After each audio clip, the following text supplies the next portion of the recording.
세상 사람들이 생각하는 크리스마스라고 하는 것은 뭔가 우리 믿는 사람들하고 좀 다르죠. 그래서 어렸을 때 어린아이들에게는 크리스마스가 선물 받는, 산타한테 선물 받는 날이라고 생각을 할 거예요. 저도 어렸을 때 산타가 있는 줄 알았어요. 아침에 눈을 딱 떴더니 머리맡에 그 오토바이라고 그러지, 한국에서 오토바이 앵앵앵앵 가는 거, 그거 열리 싹 쌓여져 가지고 산타로부터 너무 좋아서 동네 가서 막 자랑했더니 어떤 누나가 야, 그거 엄마가 준 거야 그래가지고 정말 마음에 상처를 받았던 기억. 조금 이제 성장을 하면 티네이저가 되면 서로 카드를 주고받고 누가 내 친구인가 하고 확인하고, 또 이제 또 청년이 돼서는 크리스마스라 그러면 괜히 돌아다니면서 또 놀고 뭐 파티하고 그런 분위기. 또 결혼을 해서 보면 또 크리스마스라 그러면 애들 뭐 사줘야 되는 날, 뭐 이런 식으로 생각하는 것이 되게 성탄에 대한 세상 사람들의 생각입니다. 진정으로 성탄절의 의미가 뭡니까? 2000년 전에 우리를 구원하시기 위해서 몸을 입고 이 땅에 오신 예수님께서 탄생하신 거룩하고 귀한 날인 줄로 믿습니다. 저는 이 날을 기적이 일어난 날이다 그렇게 먼저 생각하고 싶어요. 사실은 예수님께서 탄생하신 모습이 부부의 아들로 태어나신 어떤 평범한 모습 저는 보이지만, 사실은 거기에 기적이 있잖아요. 한 번도 남자를 알지 못하는 이 마리아가 아기를 낳은 그날이 바로 성탄절이라고 하는 것입니다. 동정녀 마리아에게서 나시고, 우리가 늘 신앙 고백할 때마다, 사도신경 고백할 때마다 고백하는 내용이 바로 그것이죠. 예수님은 우리의 제물이 되시기 때문에 조금이라도 영적으로 흠이 있으신 분이 될 수가 없습니다. 만약에 요셉의 씨로 태어났다면 죄의 씨를 가지고 태어난 우리와 똑같은 죄인이에요. 그렇지만 하나님께서 마리아의 몸만 빌려 성령으로 잉태하게 하셔서 태어나신 분이 바로 예수님, 그래서 우리를 위한 영원한 속죄의 제물이 되어 주셨다는 것입니다. 기적이죠. 또 동방박사가 멀리서 별 하나 가지고 예수님을 찾아왔다고 하는 것도 기적이죠. 또 밤에 목자들이 천사의 소리를 들으면서 예수님의 탄생의 소식을 알게 되었다고 하는 것도 기적이죠. 기적이 일어난 날입니다. 기적 중에 기적은 바로 성육신입니다. 그래서 예수님의 탄생의 날은 성육신, incarnation, 하나님께서, 영이신 하나님께서 몸을 입고 이 땅에 오신 날, 기적 중의 기적. 저는 그것을 우주적 기적이다. 우주를 통치하시고 창조하시고 섭리하시는 우주보다 더 크신 분이 바로 어린아이의 몸으로 이 땅에 오셔서 누워 계신 그 사건, 기적 중의 기적이, 우주적인 기적이요, 바로 성육신의 사건이라고 하는 것입니다. 요한복음 1장에서 바로 이러한 성육신의 사건을 아주 신학적으로 서술을 하고 있어요. 1장 14절에 말씀이 육신이 되어 우리 가운데 거하심에 우리가 그의 영광을 보니 아버지의 독생자의 영광이요 은혜와 진리가 충만하더라. 또 18절에는 본래 하나님을 본 사람이 없으되 아버지 품속에 있는 독생하신 하나님이 나타내셨느니라. 하나님께서 예수님을 통해서 우리 가운데 스스로를 나타내 주셨다는 것입니다. 보이지 않는 하나님께서 이제 보이는 하나님으로 이 땅에 오신 사건이 바로 예수님께서 태어나신 사건, 바로 성탄일의 사건이라고 하는 것이. 이날은 또 역사적인 사건입니다. BC와 AD가 바뀌는 Before Christ, 아노 도미니라고 하는 것은 라틴어죠. 그래서 주님의 시대라고 하는 의미가 있고 예수님 전이라고 하는, 그래서 BC와 AD를 가르는 바로 그 역사적인 사건이 바로 예수님의 탄생이죠. 성경에서도 분명히 언제 예수님께서 탄생했는지를 정확하게 밝히고 있어요. 옛날에 이런 일이 있었더라, 옛날 이야기로 신화로 얘기하지 아니하고 누가복음 2장 1절과 2절에 그때에 가이사 아구스도가 영을 내려 천하에 다 호적하라 하였으니 이 호적은 구레뇨가 수리아 총독이 되었을 때에 처음 한 것이다, 그렇게 되어 있어요. 로마의 황제로서 아구스도가 통치할 때였었고, 팔레스틴 지역과 그 지역을 총독으로 통치하던 구레뇨가 있을 때의 것이고, 또 천하에 호적을 하라고 했던 것이 처음이었을 때였다, 그런 얘기입니다. 호적을 하라고 한 이유는 세금을 걷기 위해서. 이제 로마 제국 시대였잖아요. 그래서 거기에 있는 모든 속국들의 세금을 걷기 위해서 호적을 하게 하고 인구 조사를 하게 하고 그래서 세금을 먹이려고 하는 그 이유 때문에 세금 인구 조사를 하게 되었다는 거예요. 그래서 역사적인 기록이 있단 말이죠. 실제로 다시 계산해 봤더니 그것은 AD 4년이다. 그래서 예수님의 탄생을 우리가 AD 4년으로 보고 있잖아요. 그때 호적을 하라고 그랬습니다. 고향으로 돌아가서 자기 호적을 다 해야 되는 강력한 법을 그때 이제 실행을 했던 것입니다. 예외 없이 아무도 거기에 노할 수 없는 그런 강력한 법이었어요. 그래서 요셉과 마리아가 이미 만삭이 되어서 아기가 나올 수 있는 오늘 내일 하는 그런 때였던 것 같습니다. 그런데 갔어야 되는 거예요. 얼마나 그 강한 법이었는지 모르죠.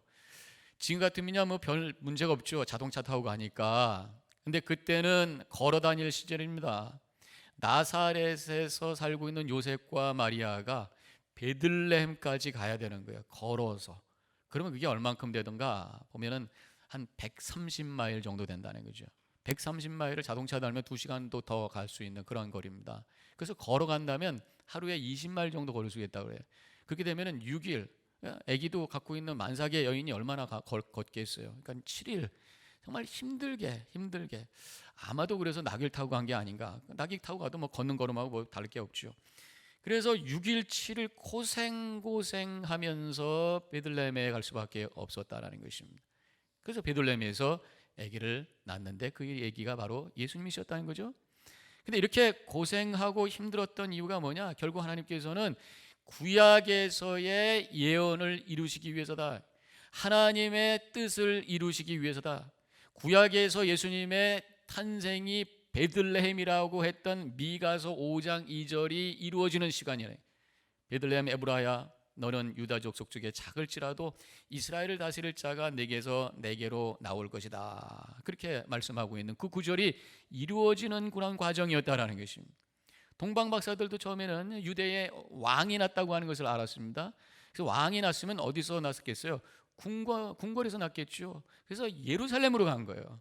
그때 소동이 나면서 학자들이 모여가지고 그러면 메시아가 오면 어디서 태어날 것이냐 봤더니 미가 5장 2절에서 베들레헴에서 태어난다. 베들레헴이라고 가르쳐줘서 동방 박사들이 베들레헴에 가서 예수님을 만나고 경배했더라라는 말씀이 나오는 거죠. 저는 이 말씀을 통해서 우리 삶에 적용을 해본다면 우리 삶도 때로는 참 힘들 때가 있습니다. 왜 그걸 꼭 그렇게 해야 되나? 상황이 왜 이렇게 힘들어야 되는가? 하나님 그냥 편안한 길로 인도해 주시지 왜 이렇게 험난하고 어렵고 여러 가지 두려움이 있고 문제가 있고 이런 상황으로 만들어 주시는가? 봤더니만 결국 그 과정을 통해서 하나님의 뜻을 이루기 위한 과정이었다라고 하는 것이죠. 모든 것이 합력하여 선을 이루시는 주님, 그 하나님을 바라보면서 때로는 어렵고 문제가 있더라도 이것 자체가 목적이 아니요, 이것 자체가 종착점이 아니요, 이것을 통해서 하나님의 뜻이 이루어지는 과정이라고 믿으면서 힘차게 승리의 삶을 살아가시기를 주님의 이름으로 간절히 축원합니다. 이제 만삭의 마리아를 데리고 힘들게 걸어서 7일 동안 이제 베들레헴으로 왔으니까 빨리 가서 어디 쉬어야 되잖아요. 근데 지금처럼 미리 뭐 인터넷으로 예약할 수 있는 것도 아니고 전화로 예약할 수 있는 것도 아니고 여관이라고 성경에 나오는데 여관에 가서 방을 미리 잡을 수 있는 것도 아니니까 그냥 찾아간 거죠. 가서 방에서 쉬려고 했더니 방이 없다라는 것입니다. 그래서 결국 궁여지책으로 근처에 있는 마구간에 묵게 된 것입니다. 그날 예수님이 태어나신 건지 며칠 있다가 태어난 건지는 정확하게 모르지만 그곳에서 예수님께서 태어나신 거예요. 아이를 누일 수 있는 베이비 크립도 없는 상황 속에서 구유, 즉 짐승이 먹는 밥그릇 위에다가 강보를 싸서 예수님을 눕혀 놓았다라고 하는 것입니다.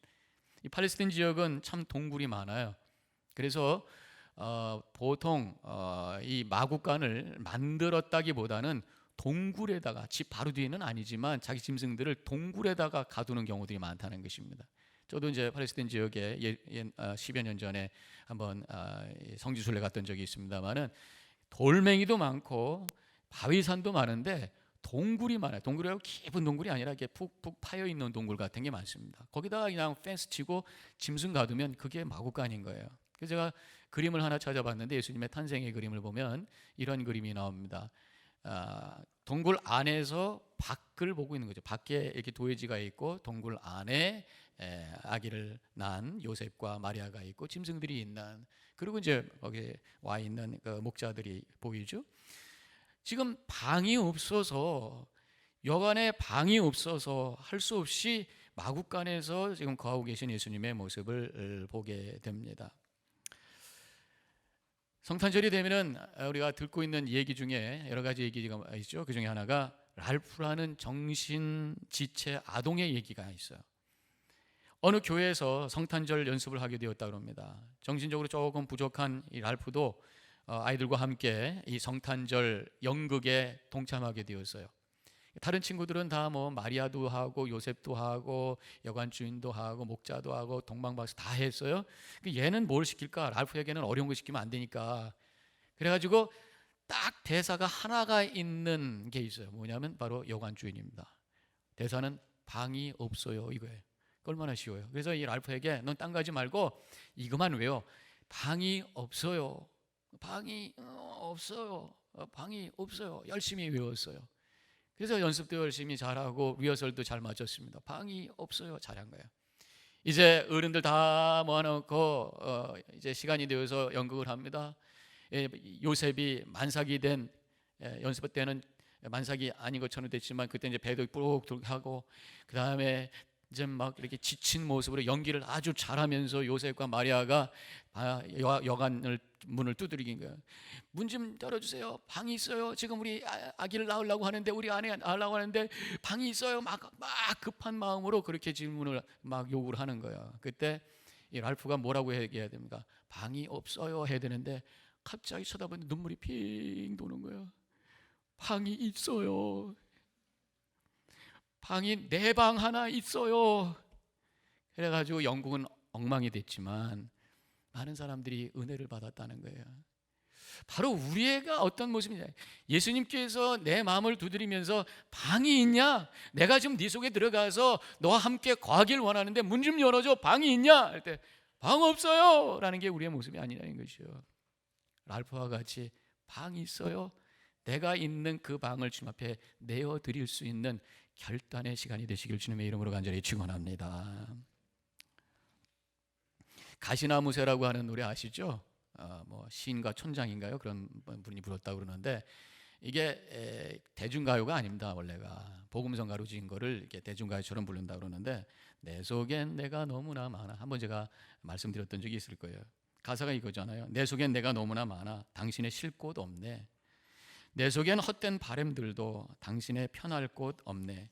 내 속엔 내가 어쩔 수 없는 어둠, 당신의 쉴 자리를 뺏고, 내 속엔 내가 이길 수 없는 슬픔, 무성한 가지나무 숲 같네. 내 속에 헛된 바람으로 가득 차 있고, 어둠으로 가득 차 있고, 슬픔으로 무성한 가시나무처럼 가득 차 있으니까 주님께서 오셔서 쉴 방이 내 속에는 없습니다 라는 그런 고백이란 말이죠.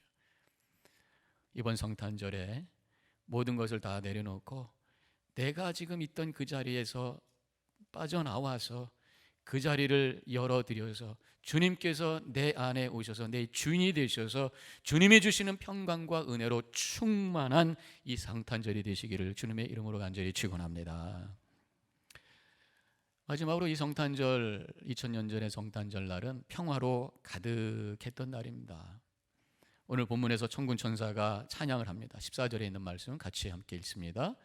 지극히 높은 곳에서는 하나님께 영광이요 땅에서는 하나님의 기뻐하신 사람들 중에 평화로다. 하나님께는 영광이고 사람들에게는 땅에서는 평화다.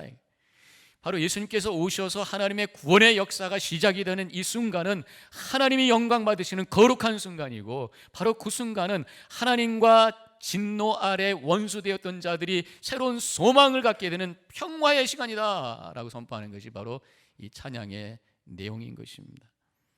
저는 오늘 본문 말씀 중에서 평화의 그림으로 본문의 그림을 말씀을 보게 됩니다.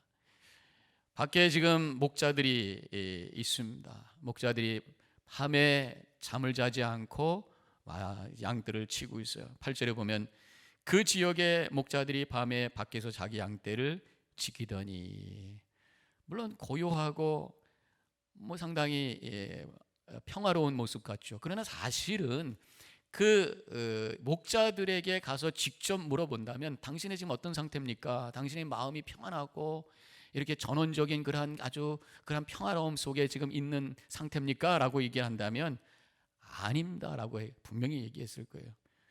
다른 사람 다 자고 있는데 혼자 깨어 있잖아요. 집 식구들 다 멀리 있는데 얼마나 외롭겠어요. 외롭고 또 피곤하고, 그런데다가 이 목자라고 하는 직업 자체가 천대받는 그런 직업이고, 또 맹수들의 위험도 있고, 참 답답하고 두렵고 외롭고 또 힘들고 억울하고 이런 마음으로 가득 차 있는 사람이 바로 목자가 아니었겠는가, 그런 생각을 해보게 됩니다.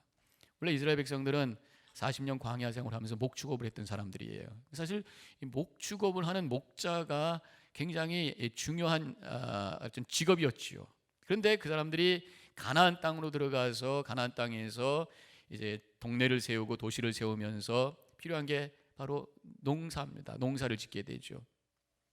농사를 짓게 되니까 목축업 하던 사람들이 점점 숫자가 죽게 되고, 그 다음에 그 농사라고 하는 것이 도시 주변에 있죠. 너무 멀리 갈 수가 없으니까. 그러다 보니까 도시 주변에는 농토가 점점 많아지고, 그러면 양을 쳐야 되고 또 소를 쳐야 되고 염소를 쳐야 되는데 점점 멀리 가게 되는 거죠. 그러니까 이 목자라고 하는 것이 굉장히 힘든 직업이 되었고, 또 이 팔레스타인 지역은 비가 항상 오는 데가 아니기 때문에 건기가 되면은 풀을 먹이기가 힘든 거예요. 그러다 보면은 이 짐승들이 어떻게 하다 보면 집으로 들어가다가 빠져가지고 다른 사람 농토를 가서 막 농토를 망치기도 하고, 그러면서 싸우기도 하고 안 했다고 그러기도 하고, 그러니까 사람들이 싫어해. 이게 상당히 어려운 직업이었다는 것입니다. 제가 이 IT에 갔을 때 보니까 거기는 양은 제가 못 봤고 염소가 많더라고요. 염소로 그냥 개 풀어놓는 것처럼 동네가 막 염소들이 돌아다니는데, 보니까 염소 목에 이게 삼각형으로 되니까 막대기를 걸어놓고 다녀요. 그래서 왜 이런 걸 하고 다니나 봤더니 염소들이 먹을 게 없으니까 남의 농토에 가가지고 뭐 그 농사진 걸 뜯어 먹으니까 펜스를 쳐놨는데 우리처럼 이렇게 뭐 멋있게 철사로 된 거 이런 게 아니라 그냥 막대기를 이렇게 꽂아놓은 거잖아요. 그럼 삐죽고 들어간단 말이죠. 그냥 못 들어가게 목에다가 삼각형을 딱 걸어놓으니까 딱 걸려서 못 들어가는 거예요.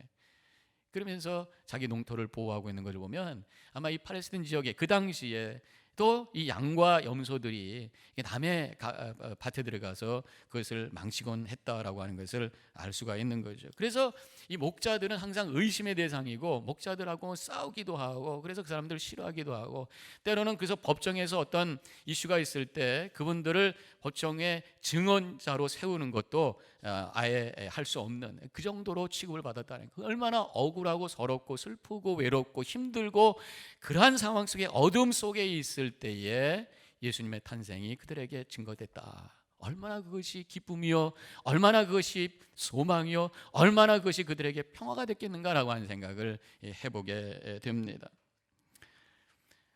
저는 특별히 이제 이렇게 전해졌죠. 10절에 그들에게 천사가 이르되 무서워 말라, 보라 내가 온 백성에게 미칠 큰 기쁨의 소식을 너희에게 전하노라.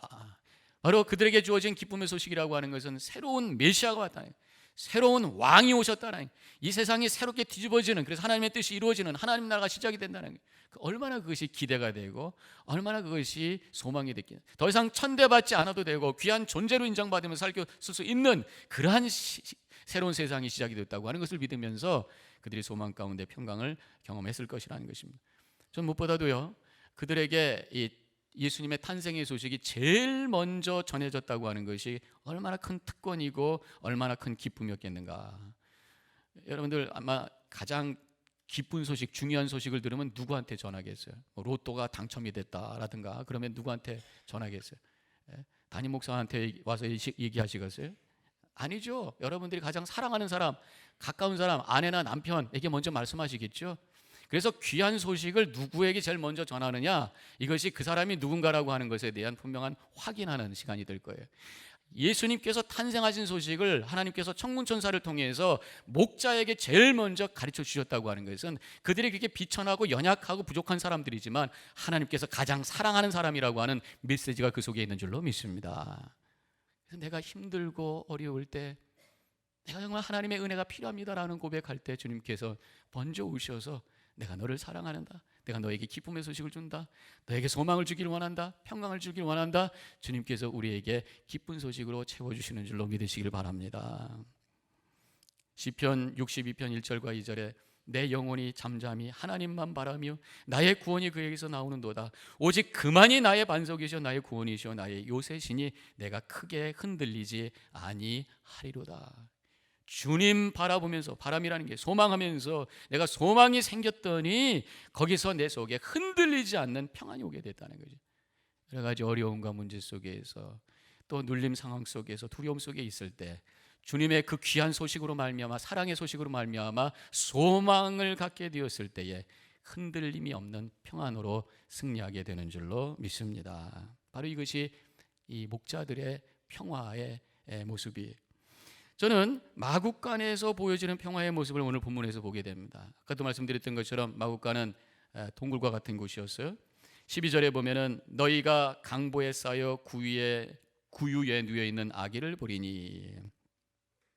다시 그 사진을 보여드리면 동굴 안에 마국간에 찾아온 목자들의 모습이 보입니다. 비천한 자인 목자들의 경배를 받고 계시는 예수님의 모습이 보입니다. 그 곁에는 짐승들이 있습니다. 그 가운데 구원자로 오신 예수님께서 어린아이와 같은 모습으로 누워있는 이 모습이 가장 평화롭고 가장 거룩한 모습 아니에요? 이 세상에서 어떤 그림보다도 가장 평화롭고 거룩한 모습이 바로 이겁니다. 근데 실제로 그 장소를 상상을 한번 해보십시다. 얼마나 더러운 장소일까. 짐승들이 가서 거기서 더러운 오물들을 많이 남겼겠죠.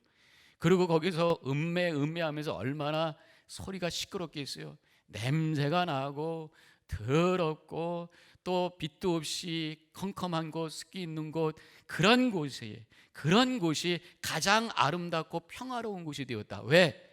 예수님 때문에 평화로운 곳으로 바뀌게 된 줄로 믿습니다.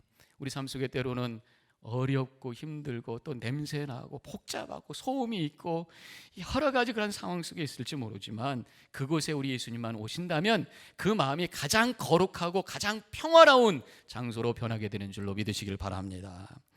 우리 예수님 바라보면 너무나도 연약한 모습입니다. 아무것도 할 수 없는 갓난아기. 그렇지만 영의 눈을 뜨고 그 갓난아기를 보면 그 속에 하나님의 생명이 있습니다. 그 속에는 우주를 다 포용할 수 있는 하나님의 능력이 있습니다. 전 인류를 구원할 수 있는 구원의 능력이 그 속에 있는 거예요. 하나님의 생명은 연약한 아이지만 엄청난 능력으로 그 속에서 역사하고 있는 줄로 믿습니다. 우리도 때로는 어린아이와 같이 아무것도 할 수 없을 때가 있어요. 내가 아무것도 할 수 없을 때가, 힘이 없을 때가 있습니다. 부족한 존재처럼 느껴질 때가 있습니다. 그러나 내 안에 하나님의 생명만 있다면 거기에 소망이 있고 그 소망 때문에 우리 속에 평강이 넘치게 되는 줄로 믿습니다. 이제 성탄주의를 저희들이 맞으면서 예수님의 탄생을 기다리고 있습니다. 예수님 때문에 다시 한번 우리의 외로움과 두려움이 변해서 주님이 주시는 평안을 체험하는 그런 시간이 되시기를 주님의 이름으로 간절히 축원합니다. 더러움과 연약함이 변해서 주님이 주시는 평화를 체험할 수 있는 이 성탄절이 되어 주시기를 주님의 이름으로 간절히 축원합니다. 이제 우리가 함께 찬양하기를 원합니다. 내 영혼의 그 깊은 곳에 맑은 가락이 흘러나네. 하늘 곡조가 언제나 흘러나와 내 영혼을 고이사네. 평화로다. 마음에 평화가 없는 그런 상태라고 한다면 오늘 예수님 바라보면서 평화 내 안에 채워지길 원하는 마음으로 우리 함께 찬양 부르겠습니다. 내 영혼의 그 깊은 곳에